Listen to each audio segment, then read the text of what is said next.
ಜರ್ಮನಿಯ ನಿರ್ದಯ ಸರ್ವಾಧಿಕಾರಿ ಹಿಟ್ಲರ್, ಆತನ ಕ್ರೌರ್ಯ ಪ್ರಸಿದ್ಧಿ ಪಡೆದಿದೆ. ಹಿಟ್ಲರನ ಕ್ರೌರ್ಯದ ಅನೇಕ ಕಥೆಗಳನ್ನು ಜನರು ಈಗಲೂ ನೆನಪಿಸಿಕೊಂಡು ಬೆವರುತ್ತಾರೆ.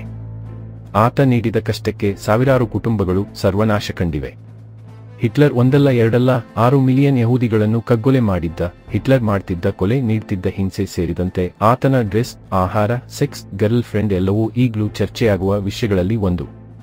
ಹಿಟ್ಲರ್ ಯಾವ ಕ್ಷೇತ್ರದಲ್ಲೂ ತನ್ನನ್ನು ದುರ್ಬಲನಾಗಲು ಬಿಟ್ಟಿರಲಿಲ್ಲ. ಹಿಟ್ಲರ್ ದರ್ಪ, ದೌಲತ್ತು ಹಾಗೂ ಆತನ ಮಾತನಾಡುವ ಶೈಲಿಗೆ ಅನೇಕ ಮಹಿಳೆಯರು ಮರುಳಾಗ್ತಿದ್ದರು.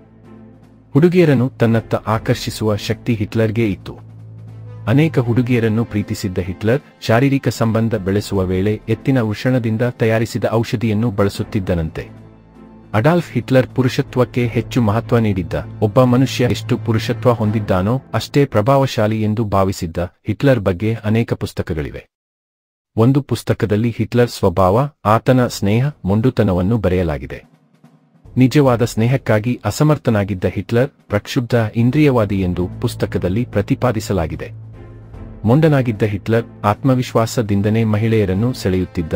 ಹೆಣ್ಣನ್ನು ಹೇಗೆ ಒಲಿಸಿಕೊಳ್ಬೇಕು ಎನ್ನುವುದು ಹಿಟ್ಲರ್ಗೆ ಗೊತ್ತಿತ್ತು. ಮಹಿಳೆಯನ್ನು ಹೊಗಳಿ ಅಟ್ಟಕ್ಕೇರಿಸುತ್ತಿದ್ದ. ಆತ ಆಮಿಷ ಒಡ್ಡೋದ್ರಲ್ಲಿ ನಿಪುಣನಾಗಿದ್ದ. ಹಿಟ್ಲರ್ ಇಂಗ್ಲಿಷ್ ಮಹಿಳೆಯನ್ನು ಮದುವೆಯಾಗಿದ್ದ. ಆಕೆ ಹೆಸರು ವಿನಿಫ್ರೆಡ್ ವ್ಯಾಗ್ನರ್. ಹಿಟ್ಲರ್ಗಿತ್ತು ಇವರೆಲ್ಲರ ಜೊತೆ ಸಂಬಂಧ. ಹಿಟ್ಲರ್ ತನ್ನ ಮಲಸೊಸೆ ಗೆಲಿ ರೌಬಲ್ ಜೊತೆಗೂ ಸಂಬಂಧ ಹೊಂದಿದ್ದ. ರೌಬಲ್ ಆತ್ಮಹತ್ಯೆ ಮಾಡಿಕೊಂಡ ನಂತರ ಹಿಟ್ಲರ್ ಇವ ಬ್ರೌನ್ ವಿವಾಹವಾದ. 1945ರಲ್ಲಿ ತನ್ನ ಸಾವಿನ ದಿನಗಳಲ್ಲಿ ಸುಸಾನ್ ಇವ ಬ್ರಾನ್ ಮದುವೆಯಾಗಿದ್ದ. ರಷ್ಯಾದ ಸೈನ್ಯವು ಹತ್ತಿರ ಬಂದಾಗ ಹಿಟ್ಲರ್ ತನ್ನ ಹೆಂಡತಿ ಮತ್ತು 6 ಮಕ್ಕಳೊಂದಿಗೆ ಬಂಕರ್ಗೆ ಹೋದ.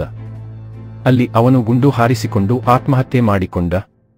ಗುಂಡು ಹಾರಿಸಿಕೊಳ್ಳುವ ಮೊದಲು ತನ್ನ ಸೈನಿಕರಿಗೆ ಹಿಟ್ಲರ್ ಕಟ್ಟುನಿಟ್ಟಾದ ಸೂಚನೆಯೊಂದನ್ನು ನೀಡಿದ್ದ.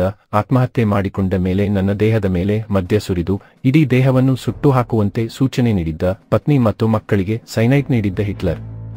ಸೈನಿಕರಿಗೆ, ಜಗತ್ತಿಗೆ ನಾನು ಪುರುಷ ಎಂಬುದನ್ನು ತೋರಿಸೋದು ಆತನ ಉದ್ದೇಶಗಳಲ್ಲಿ ಒಂದಾಗಿತ್ತು.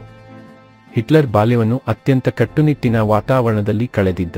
ಮಹಿಳೆಯರಿಂದ ದೂರವಿರಲು ರೆಡ್ ಲೈಟ್ ಏರಿಯಾಗಳಿಗೆ ಹೋಗದಂತೆ ಪೋಷಕರು ಆತನಿಗೆ ಸೂಚಿಸಿದ್ದರು. ಹಿಟ್ಲರ್ ಒಬ್ಬ ಮಾದಕ ವ್ಯಸನಿಯಾಗಿದ್ದ. ನಾಜಿ ನಾಯಕ ಹಿಟ್ಲರನ ಆಪ್ತ ವೈದ್ಯ ಡಾ ಥಿಯೋಡರ್ ಮೋರಲ್ ಅವರ ಪತ್ರಗಳು ಮತ್ತು ಹಳೆಯ ಅಪರೂಪದ ದಾಖಲೆಗಳಿಂದ ಈ ಮಾಹಿತಿ ಬೆಳಕಿಗೆ ಬಂದಿದೆ. ಪ್ರತಿದಿನ 80 ಬಗೆಯ ಔಷಧಗಳನ್ನು ಸೇವಿಸುತ್ತಿದ್ದ.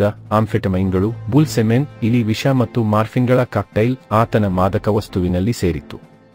ಹಿಟ್ಲರ್ ಅನಾರೋಗ್ಯದಿಂದ ಬಳಲುತ್ತಿದ್ದ. ಸೈನಸ್ ಸಮಸ್ಯೆ ಆತನನ್ನು ಕಾಡಿತು. ಹಿಟ್ಲರ್ ಕೊಕೇನ್ ಸೇವಿಸುತ್ತಿದ್ದ ದಾಖಲೆಯೂ ಇದೆ. ಅಷ್ಟೇ ಅಲ್ಲ, ಹಿಟ್ಲರನಿಗೆ ಹೊಟ್ಟೆಯುಬ್ಬರ ಸಮಸ್ಯೆಯೂ ಕಾಡುತ್ತಿತ್ತು.